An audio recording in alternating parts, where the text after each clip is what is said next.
Hi everyone, I'm Deborah Joseph, I'm the Editor-in-Chief of Glamour. Welcome! You come from afar? No. No? Everyone come from London? Anyone come from anywhere else? Australia. Oh no, I haven't. Oh, Australia. Australia. I have, but I'm not from. There we go. So, welcome to our very, very special screening of The Invisible Man, starring Elizabeth Moss. I have to confess, I really don't like thrillers. I'm a real scaredy cat. I'm being honest, there is really only one woman who could have dragged me to the cinema tonight to watch this.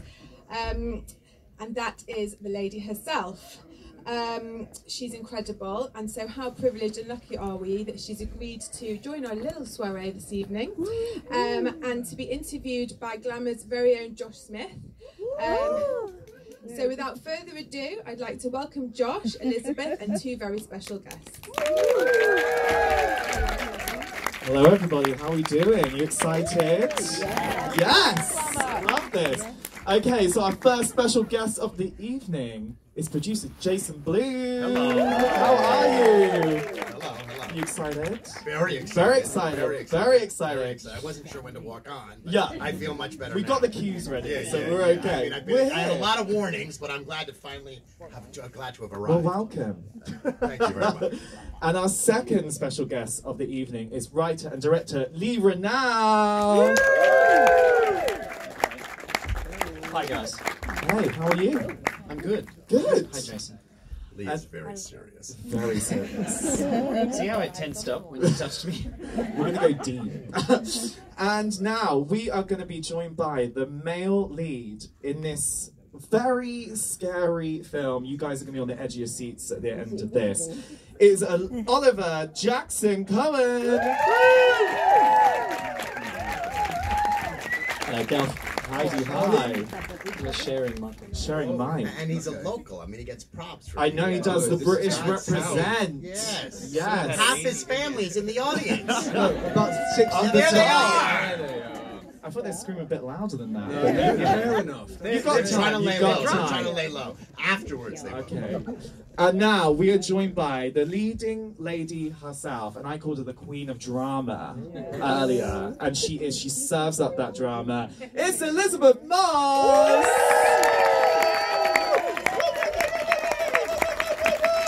Woo! I think you can hear it one more time for these amazing people, guys. Yes! Living for this. For you guys. Yeah, for God's sake. Walleting. So we got time for a couple of questions, hard-hitting questions that I'm going to hit you guys with. So first up, Jason. Dun dun dun. You know a thing or two about a horror movie, don't you? I do. You It's true. do. It's true, And I I mean, do. your back catalogue is pretty impressive. Halloween, Get Out, just some casual ones. Just some casual ones. Picked up a couple of awards. Sure. But how do you think you are inverting the horror / thriller genre with The Invisible Man?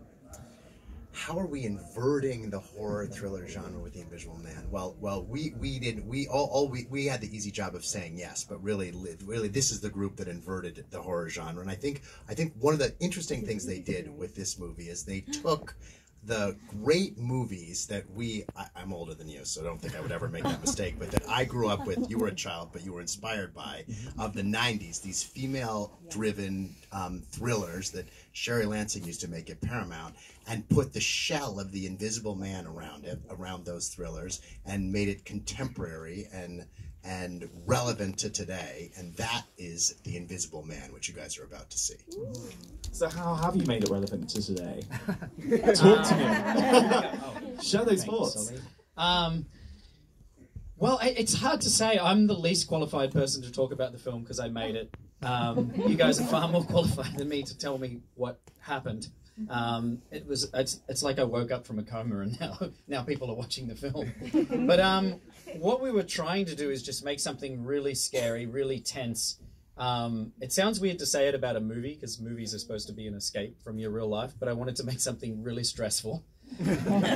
something that you'll regret watching. I want to ruin your week. And it's a hard thing to do with movies, you know, it's a bit magic. To this day, when I'm making a film, there's no magic formula that I'm like, yes, if I just do A and B, it'll all work out fine. I'm still kind of chewing my nails, wondering if it's all going to work. So that's what I was trying to do, is just make something tense from the first frame. Well, I've seen it, and it is very tense from the first frame. I'm good. I was literally like, in the screening yesterday, I think I was sat next to someone, and he was like, you really got to shut up, because I was literally going, oh my god, this is so intense.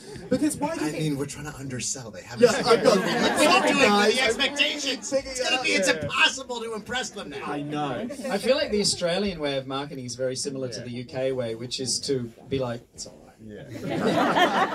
You know, like the American way is like, you're gonna love this, guys. But I'm the American over Thrills, here. action, humor. The Australian way is like, oh yeah, it's good, I guess. A couple of you might like it. Ollie's relatives should like it. So at least that's a couple of people are going to like it, aside from me. Now, Ollie, you are playing a quite, let's just say, not a very nice guy. No, he's not the best. He's a touch toxic, shall we say. Little, yeah. Where did you go to in your own head to play this character? Ooh. God, I mean, this could be like we could be here for like an hour and a half. Watch the movie. You got a plane to catch, so. Yeah. I don't really know where I went to. I think Lee had written you watch YouTube videos. Yeah, you Ted did Bundy. actually. Yeah, Ted Bundy videos and like a lot of Elon Musk. No, it was Lee had written it, and so it was quite simple. And then this guy right here turned up, and we just spoke an awful lot about these kind of relationships and this type of man and what they do, and this element of control and this narcissism that we kind of see so much in the world. And because the movie is a great movie, the crux of it is about domestic abuse, and so we felt a responsibility to kind of tell that as honestly as we possibly could, and that this man wasn't, there was nothing fantastical about him, that we made him as grounded as we possibly could. But I can't take any credit for that. That's Lee 1L. But you're also epic in it, so credit where credit's due. Credit where it's due. Yes, fangirls represent in the second from back row. Now Elizabeth, our leading lady herself. We had some deep chats earlier. Coming to Glamour UK soon. Get on YouTube. Plug. We talked quite a lot about the strength of women, and I think this is a film which talks a lot about the strength of this particular woman in herself.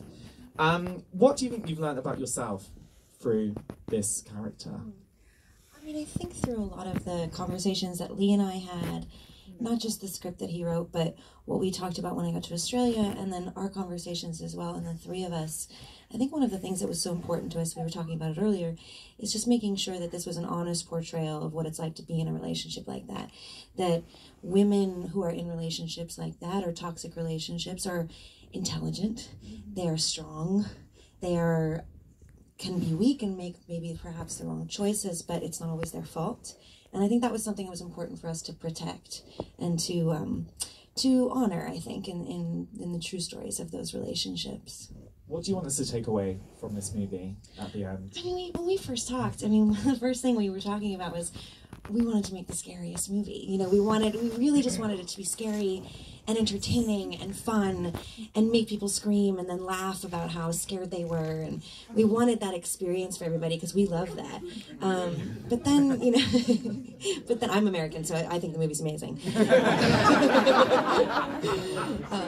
But then also we were like, okay, if you have a conversation afterwards that is thoughtful and interesting and you carry it forward and have a conversation with your friend and or your family, then we've kind of put a cherry on top of it. So hopefully we have both.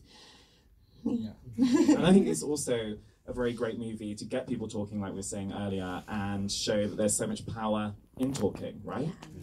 Yeah, exactly. That it's the silence and having your voice taken away is the most actually harmful thing. So yeah, hopefully people continue to talk about it afterwards. Well, I'm sure these guys are, so strap yourselves in, guys. Guys, it's amazing. I'm amazing. He's amazing. It's all right. So let's just hear it one more time for these amazing guys. Thank you so much for joining us. Thanks for having us. And enjoy the movie. It's amazing. Yes, go.